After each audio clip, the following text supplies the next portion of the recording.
This is Fraud to Fearless, where we inspire dreamers to overcome imposter syndrome, embrace their authentic selves, and learn how to harness your brand to build a path to success. I'm Brooke.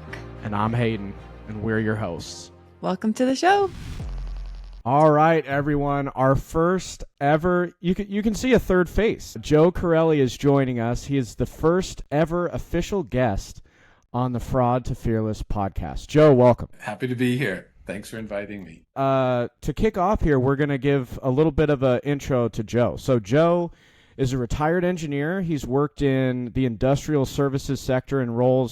He started as a field service engineer, and he worked his way all the way up to a P&L executive, where he was a VP GM of multiple $100 million businesses, and even was a diplomat for the U.S. government. So for 25 years, he's formed and led teams from entry, growth, and operations in established and emerging markets in Europe, America, Africa, and Central Asia. Joe's originally from New York and is currently in his favorite role, out of office. On a personal note, Joe has 4 children. He's married to his wife, Amparo, 43 years. Together, they've got 2 grandchildren and currently reside in Finca Andanza, which is their place in Spain. Let's get started. So Joe and I go way back. After grad school, Joe was my first leader. He had the unbelievable misfortune of being my leader coming out of grad school. We did a lot of really exciting things together. Joe, to start off in your intro, I have my Joe takeaways, and I want you to see how close I am.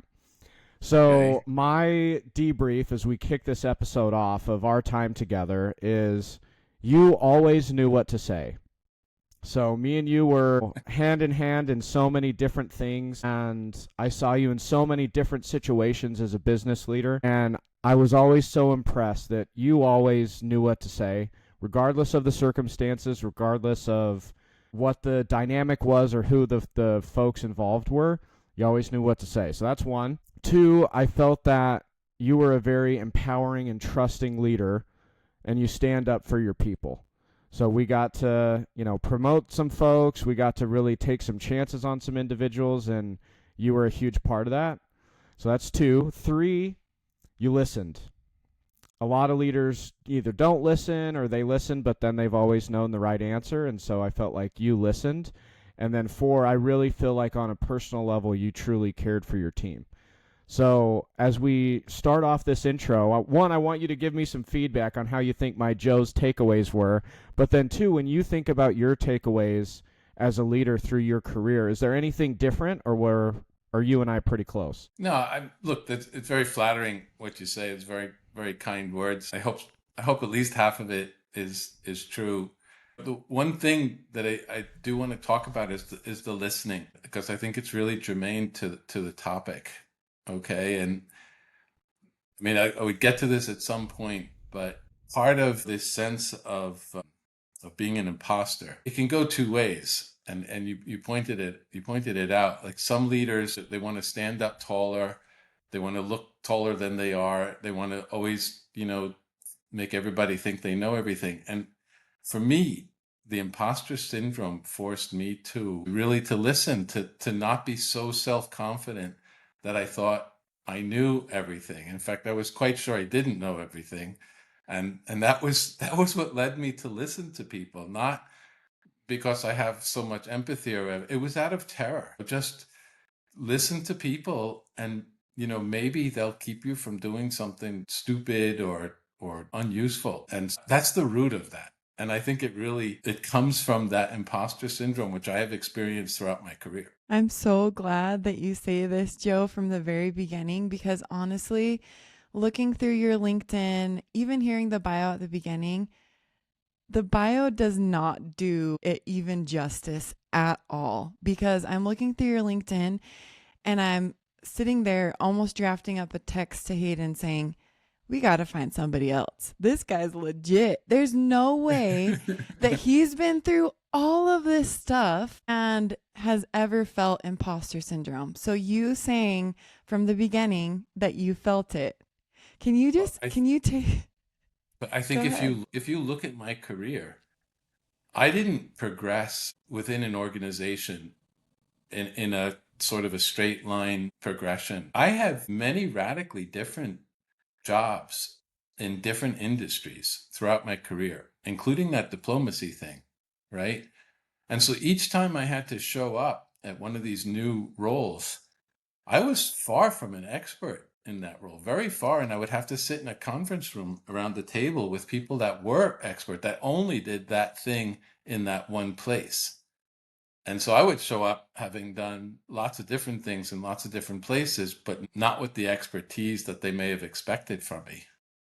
And so I think jumping around geographical locations and industries and sort of different parts of the business, from technical to to business. I think anybody that does that and thinks that they can just walk into a new role and command the space, I think that's the fraud. Yeah, that's so interesting. You mentioned kind of every step, every place that you've been and feeling these feelings. Can you take us back to the beginning? I think Hayden and I, right, you've had all of these years of experience. You take us back to the beginning, maybe some of either your first role or your first few roles. What were some of So those early challenges that you faced? And were you first of feeling all, I've that? been working since I'm 12. So I started, mowing lawns and delivering papers and babysitting. Then I worked in a fruit and vegetable store for a couple of years to get around the working papers limit, because you couldn't work at 14, but you could do farm work, so fruit and vegetable store. And then I worked in a hardware store. So I've been working for a very long time. But out of college, I got this job as a field engineer. And I took that job. My one criteria for getting a job out of college was that I would be sent overseas. And I had several offers. It was one of those years where every engineer got multiple offers, even with a miserable GPA that I had. So GE offered to send me overseas. And I remember it as the recruiter was making me the offer, because they would come to the school, they'd come to Brooklyn Polytech and recruit. And he's going to make me the offer. And I said to him, look, I just want to be completely honest with you. I know nothing about steam turbines. I was in college. Like, I knew nothing about anything. And he says, Joe, don't worry. Like, we're going to train you. Okay. You have a little bit, you have some stuff that we're interested in, but we're going to train you. And then with the lowest GPA, I got the highest starting salary out of mechanical engineering department that year. Wow. But the thing, so my first real strong imposter sense was that I was going to show up to run these turbine overhauls at 23 years old. I looked too young, and that's when I grew the beard to cover, as if it made any difference whatsoever. Add some experience. So Hayden knows me with a full beard, which I grew at whatever, 23 years old, in order to look older when I would show up at the job, because the recruiter knew I didn't know anything about turbines, but the customer who was paying whatever, a few $100s an hour, he deserved better. So there, right from the start. Joe, you've highlighted something that, especially for folks starting an early career, don't appreciate as much. So in general, it seems like in a lot of the folks that I interact with, early career, they want to get the title. They want to continue to grow and continue to make money. And so they think that a career progression is straight up, where you start with a company and then you continue to get promoted until you reach the job, you reach the title or whatever. And you talked about how when you look at your career, you popped around in different areas and took like lateral moves and got different experiences. But one thing was consistent in that you were going into different experiences that you didn't have necessarily that skill set and were uncomfortable. And so there's obviously you're feeling like a fraud and you have to overcome that to become fearless. But just talk about that career approach of the value of learning different experiences and being comfortable being uncomfortable. Well, so if you look at my job progression, most of the jobs I had, especially in the earlier going, I would stay about 5 years more or less in a job. And that basically was First year, have no idea what's going on. Second year, starting to get my arms around things.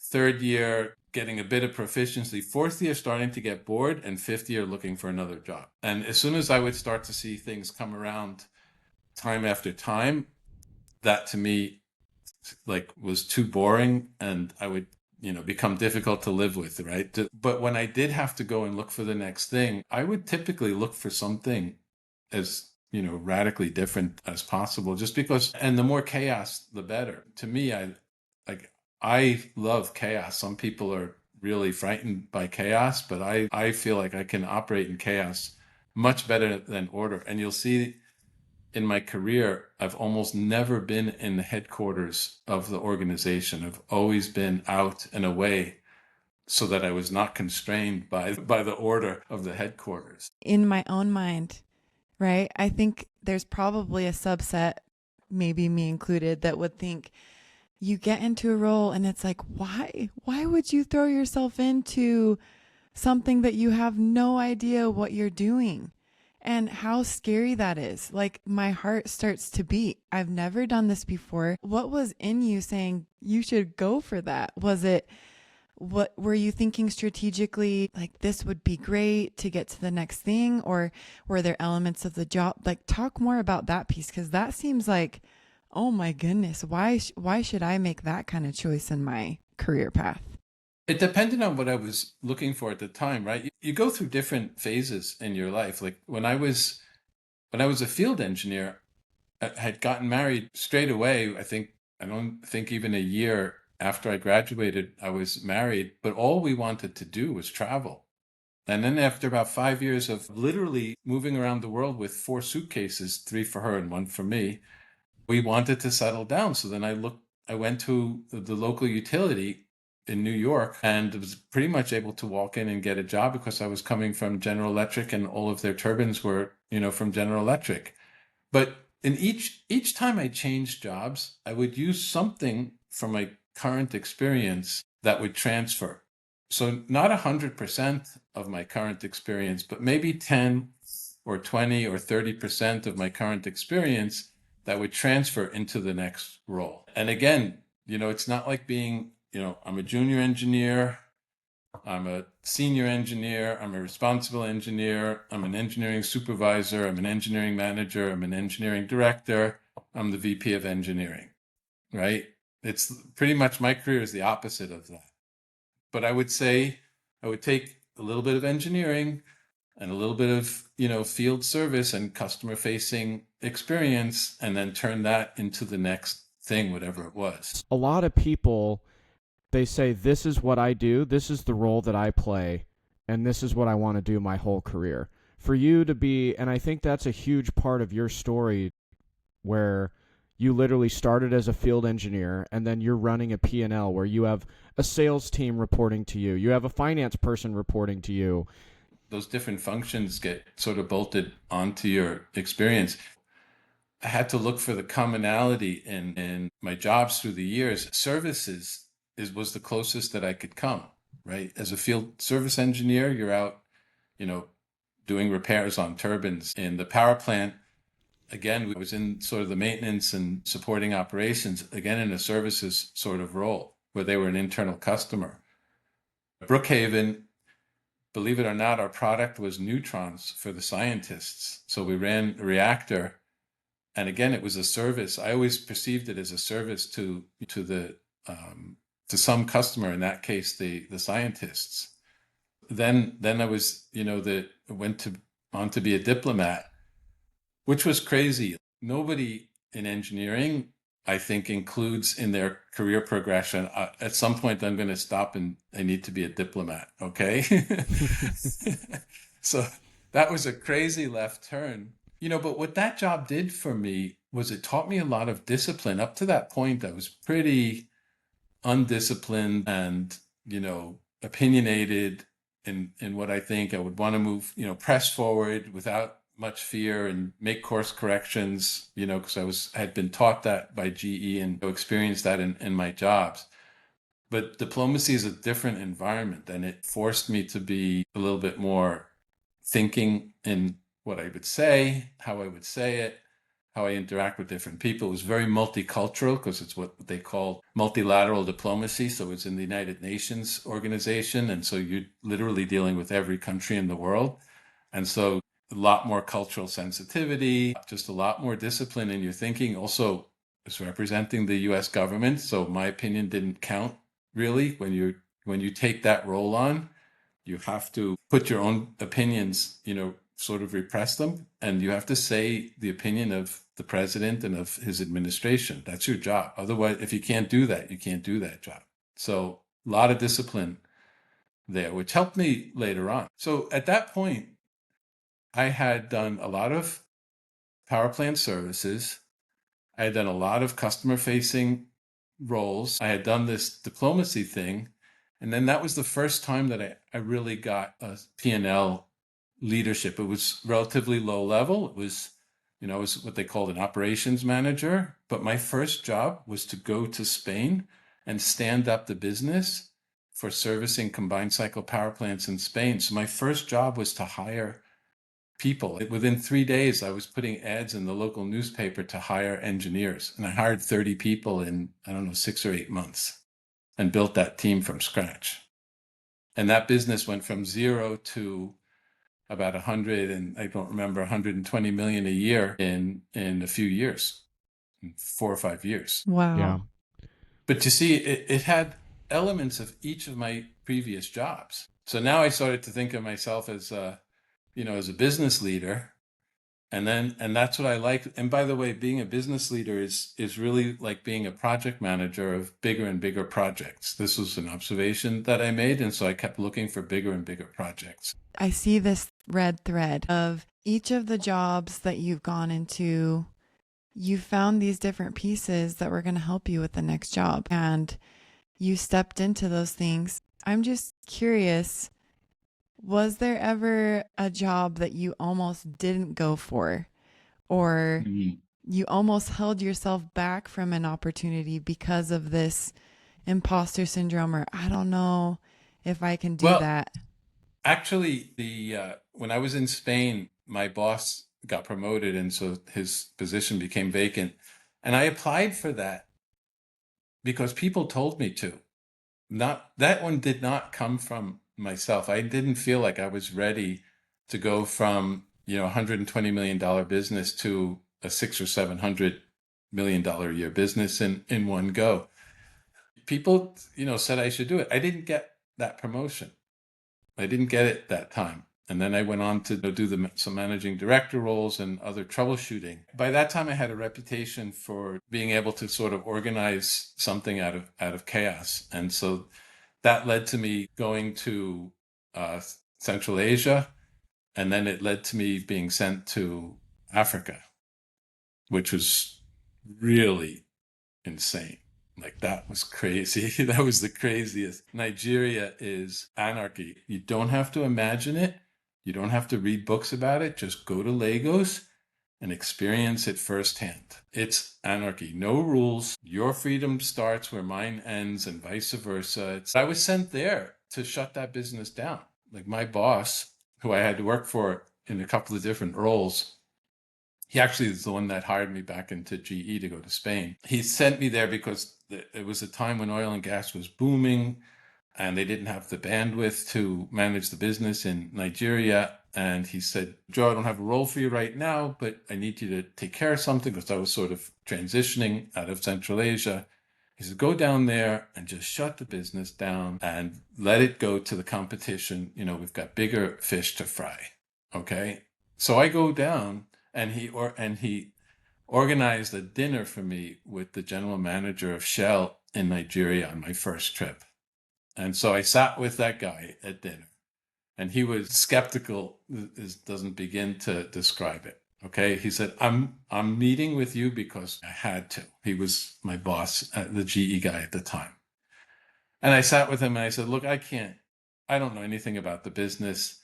I can't fix all your problems. But if you give me your top 3 most threatening, like the ones that are going to kill you, I'll get those sorted for you, and then we'll talk again.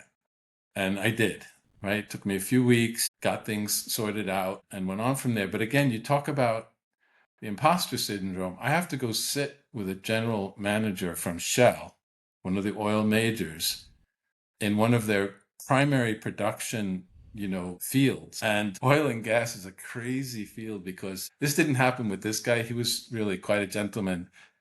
And in the RV, I went to his house. He's retired now, and went and, saw him at the house, and we drank Pappy Van Winkle and smoked Cuban cigars on his porch. So that's how adversarial we were. We became friends in the heat of that chaos. Okay. But anyway, I had to go and sit with this guy and right up front tell him, I don't know your business, but I'm going to fix your problems. But it was what I had observed at that time is that ignorance is either a threat or it's a powerful tool.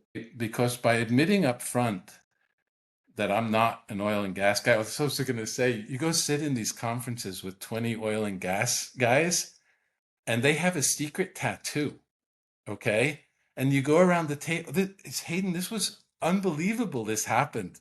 They go around the table and you'd have to give your creds. Like, oh, I was on rig 27 in the Gulf and did that for, and then you go to the next one. Yeah, I was over in Azerbaijan, and they come to me and like, I did power plants in Spain. And that's awesome about showing your street cred tattoos about what rig you were on. It's true. Yeah. That's such an impressive story. I think, again, in my takeaways of you, I think the 4 things that I mentioned are being highlighted in your stories. Talk a little bit about, it seems like as part of that red thread that Brooke was talking about, I think another thing that is a superpower for you is, and I just wrote it down as like one of your big quotes so far. Ignorance is a threat or a powerful tool. And I think a lot of people view it as a threat, either ignorance or lack of knowledge, experience. A lot of people view that as a threat, and you have found a way to use it as a powerful tool. Talk about how, as you continue to move up, more and more functions get latched in, and your role, either the size of the business expands or the complexity expands. But talk about how, as a leader, you would have had to see direct reports or folks in your organization experience imposter syndrome, and how did you help them overcome it and mentor them? Oh, that's a good question. I mean, I don't think I've ever actually observed it in somebody else, but the ignorance, that's a big thing, right? That's a big idea. And I tell you, the first time that I realized how strong it was when I was working at Brookhaven, I was the maintenance manager. And so my experience had been running mechanical engineers or mechanical technicians like millwrights. And then in that job, I had 3 groups, and one of them was called instrument and control. So like the electronics and sensors and stuff. And I was very uncomfortable talking to those guys because I really didn't know anything about it. And we would get a problem, and the technicians would be troubleshooting. And I couldn't really help them, okay, because they just didn't have the knowledge. But what I would do, I would go and sit with them in the shop while they were puzzling through and ask basically dumb questions that they wouldn't ask because, they've been doing it for years, but questions that I could ask because they knew I didn't know anything about the technology, okay? And I got to tell you, on more than one occasion, I'd be in the middle of one of these question and answer periods where they're completely roadblocked and I'm asking dumb question after dumb question, and suddenly they'll go, Joe, I gotta go, leave me right now, we'll talk later, because I've led them through a thought process that they were skipping steps on because of their expertise, and then made them stop and think about something, and they get the solution. And I still don't know what what occurred to them, but they run off now with that idea, and I know that I stimulated it. I didn't contribute to it technically, right? But I did stimulate it.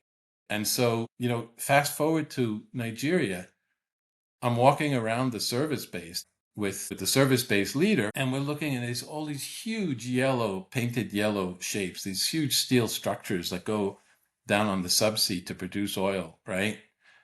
And I'm saying to the guy, like, is this junk? Like, is this all junk that needs to be scrapped?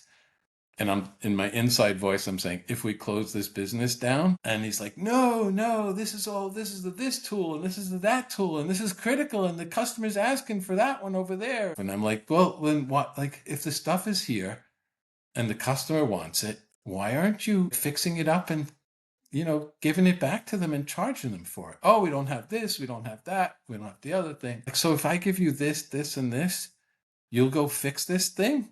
Yeah. And then I would go get that. They would fix it, and we delivered. And that's how I knocked out those first 3 problems that that general manager gave me. And once we did that, we had just an ounce of credibility. And then I renegotiated the contract, and we ate through a $350 million budget, which was supposed to last them 3 years. We ate through it in a little over 12 months. And my boss back in Aberdeen said, you don't have to shut the business down now. We kind of like the profit. So that's how ignorance for me in my career has been key. You talked a little bit about, Joe, in the beginning, how one thing you wanted to talk about was this idea of imposter syndrome. As a big leader, there's ego, and there's being comfortable and allowing yourself to not be the smartest person in the room and letting other people be the experts in their craft, and you help them make sure that they're connecting the dots and ask the dumb questions.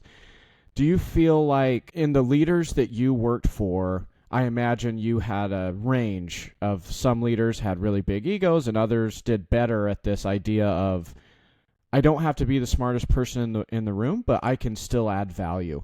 Do you feel like you experienced both and one was more effective than the other? Absolutely. It's more effective to not be the smartest person in the room.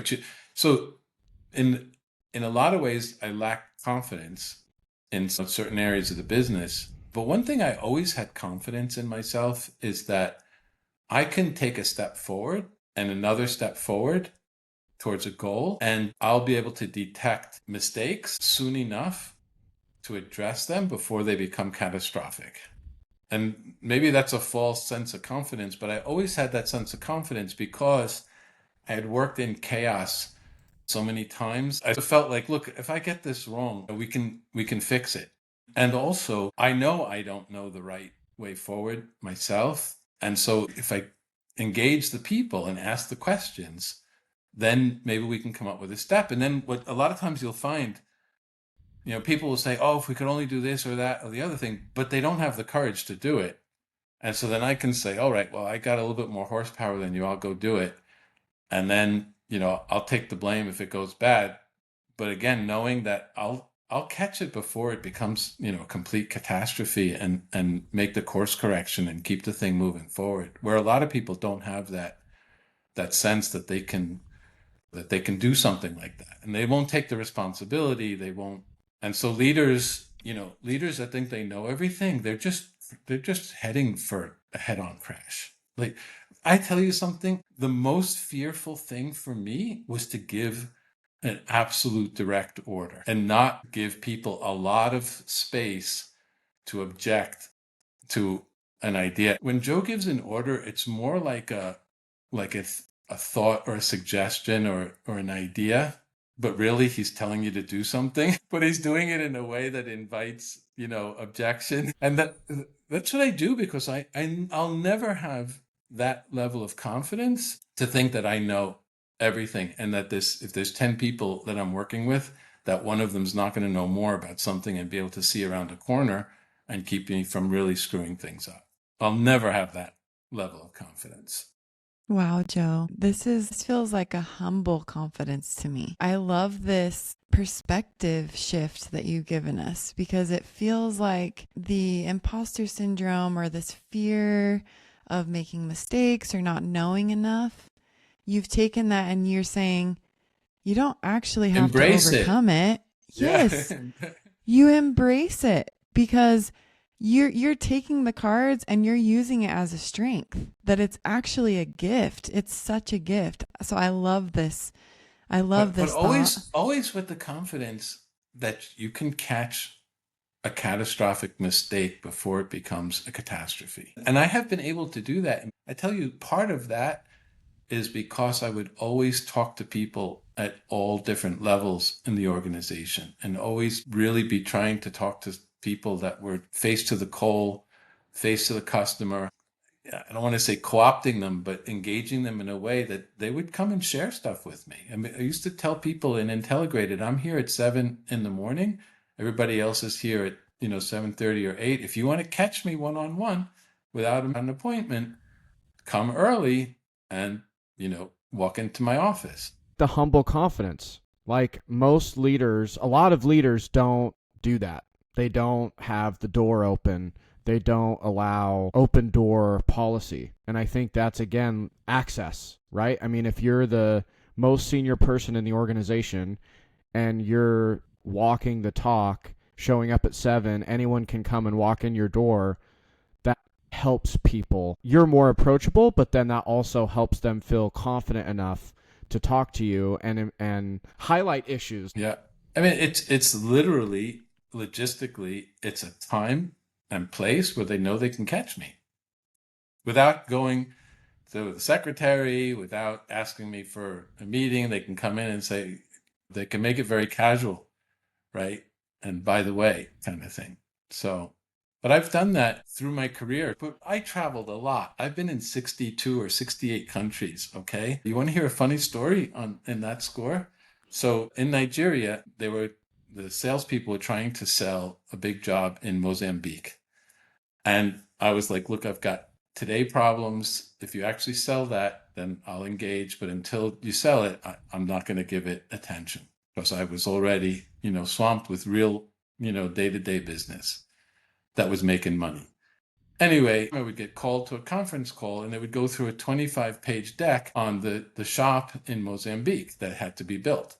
Okay. And finally they sold the thing, and I got the deck out and looked at it for the first time after about 2 years. And I'm going through the deck and I'm talking to my boss who's in Aberdeen. And I said, look, I'm going to head down to Mozambique because I think it's time. Okay.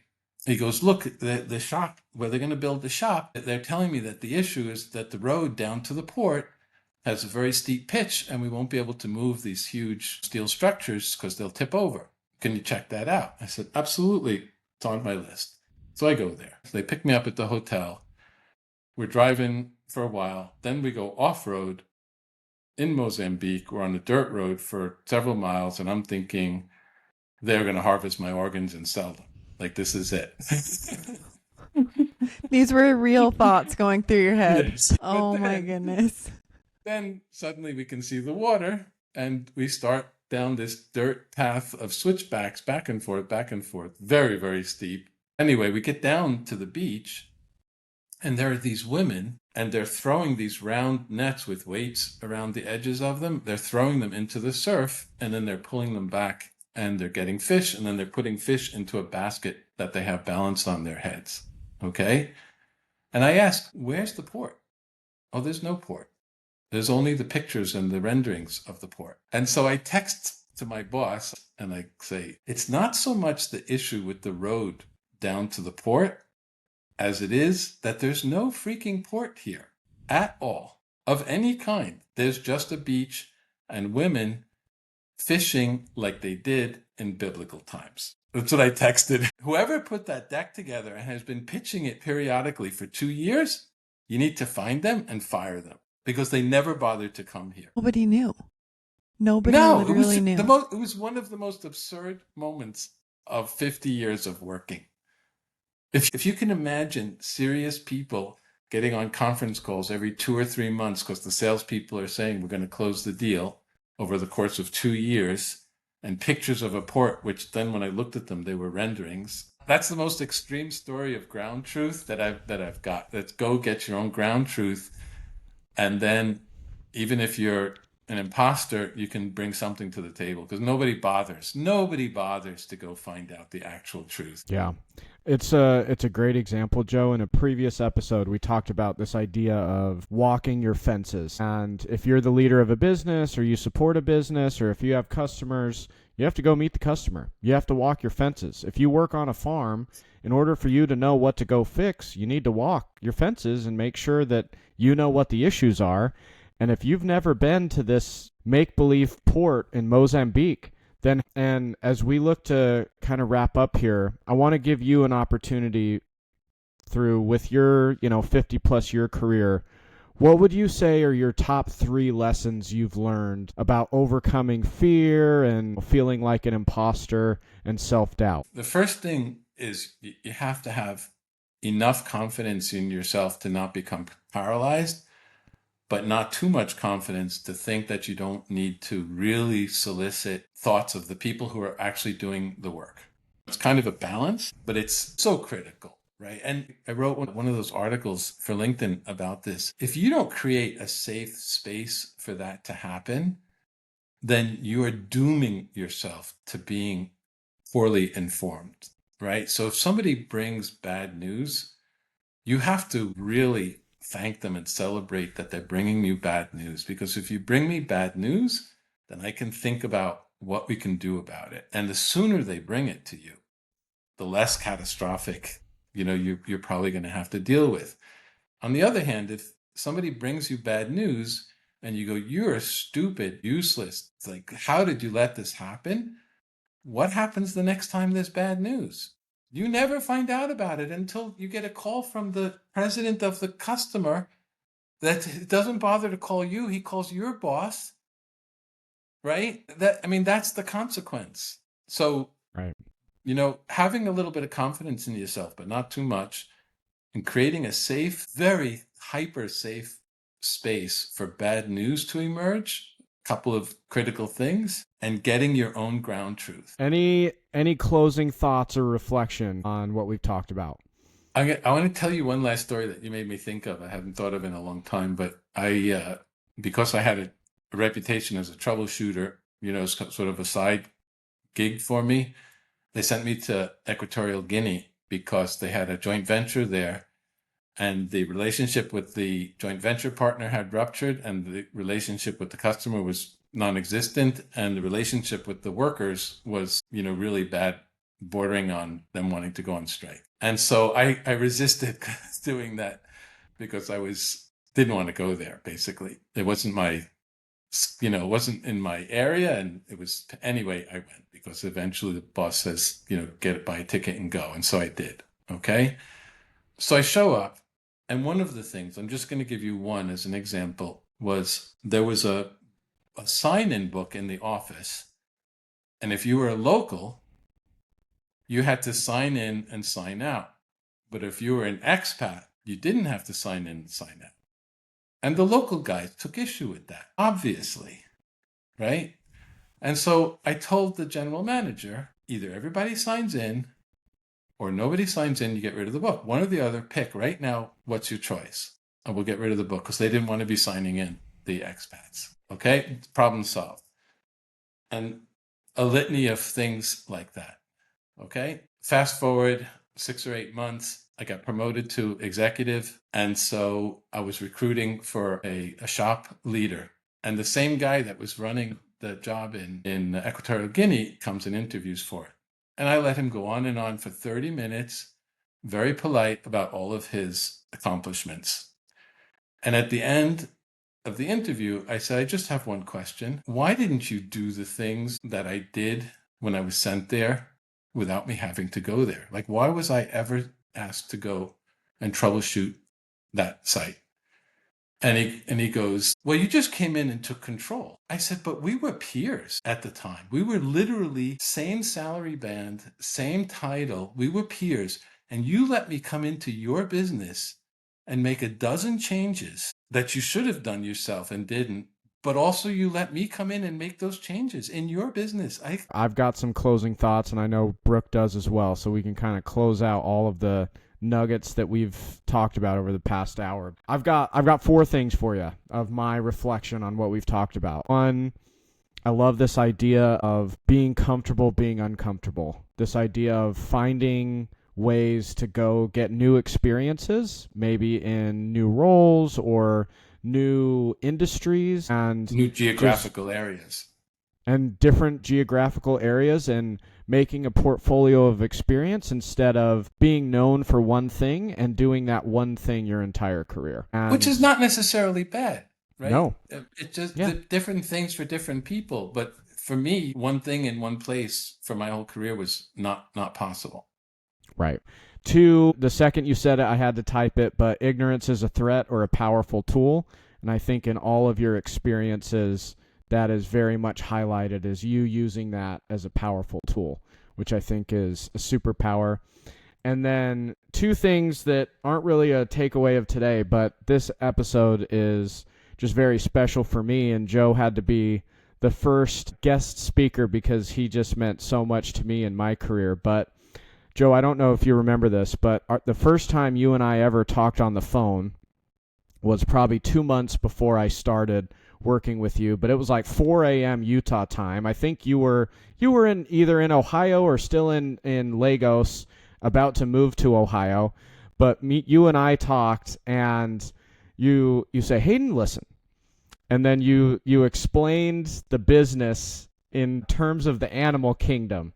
So you said, Hayden, the thing you need to understand is... I have no recollection of that. You're like, again, it's 4 a.m. and I'm like trying to impress my future boss. And you're like, engineers, Hayden, are like monkeys. They don't necessarily interact well with each other and their social skills aren't great, but they can really fix stuff. You're like, Hayden, salespeople are more like cats. You know, you need to stroke their ego and you need to pet them and let them purr and feel comfortable. And I was like, I can't go in the same direction at the same time. No, it's kind of like herding cats leading a sales team. But I remember I can't wait to work with this guy. And then my first day, you and I went to lunch, and I was feeling very much like a fraud going into that role because they literally me. You literally were at that point a fraud. Oh, yeah. Because, I don't know if you realize this, but I was an executive. I was a vice president. And I was supposed to have an HR manager or director working side by side with me. We had serious reorganization and talent stuff to do. Okay. The HR executive, my peer, is like, sorry, Joe, don't have anybody sending you this like Hayden guy. They had just hired him. I'm like, crap, you have to put 5 directors in place. And so it turned out to be a blessing. Okay. But he had good common sense. He had good values and a little bit of courage too, because I made him do things that put him out on the limb, right? Do you want to be a mailbox sitting there waiting for other people to do stuff, or do you want to help form this team, right? And so I really put the screws to him a number of times. And I hope he learned, from it. He learned, not to work with me in the future and stuff like that. But we built an amazing team. It was one of the best teams. And when we had the first sort of, lunch away from the office, when we got the last person into that team, Hayden was invited to that lunch. That is not a place to invite your HR person, but he was so integral to having formed that team that he had to be there, and they wanted him there.